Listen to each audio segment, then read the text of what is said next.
Assalamualaikum warahmatullahi wabarakatuh. Yang saya hormati Ibu Sindia Yunita Pratiwi MIKOM selaku dosen mata kuliah Public Speaking dan teman-teman sekalian yang saya sayangi.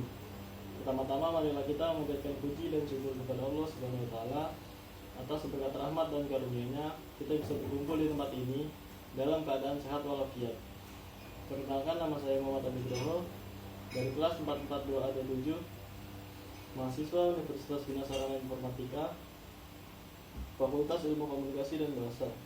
Pada kesempatan ini saya akan membawakan sebuah pidato yang bertemakan kebudayaan yang ada di Indonesia.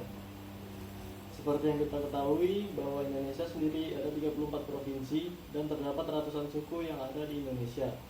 Karena terdapat banyaknya suku-suku yang ada di Indonesia, dari situ terbentuklah sebuah budaya yang berbeda-beda antara suku yang satu dengan suku yang lainnya, dan terciptalah kebudayaan yang beraneka ragam di Indonesia. Negara Indonesia juga termasuk negara yang kaya akan budaya dan kekayaan alamnya. Maka dari itu kita sebagai generasi muda harus ikut serta dalam menjaga dan melestarikan kebudayaan yang ada di Indonesia. Karena kebudayaan adalah suatu peninggalan yang tidak tergantikan dan kebudayaan juga tidak dapat diciptakan dengan mudah. Dengan kita ikut serta dalam menjaga dan melestarikan kebudayaan yang ada di Indonesia, membuat negara lain tidak dengan seenaknya mengklaim atau mengambil kebudayaan kita, dan kebudayaan kita pun juga nantinya tidak akan cepat punah.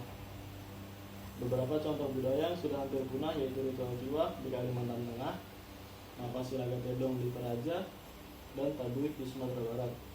Itu hanya beberapa contoh kebudayaan kita yang sudah hampir punah, dan masih banyak budaya-budaya yang hampir punah lainnya.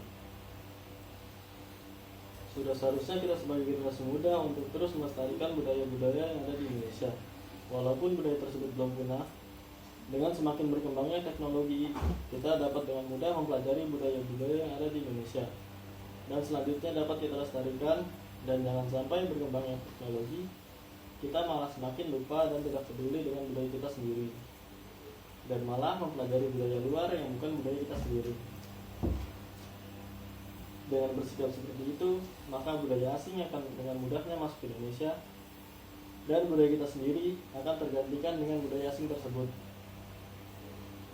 Jika kita tidak mempelajari budaya daerah lain, maka sudah sewajibnya kita mempelajari budaya daerah di tempat kita tinggal.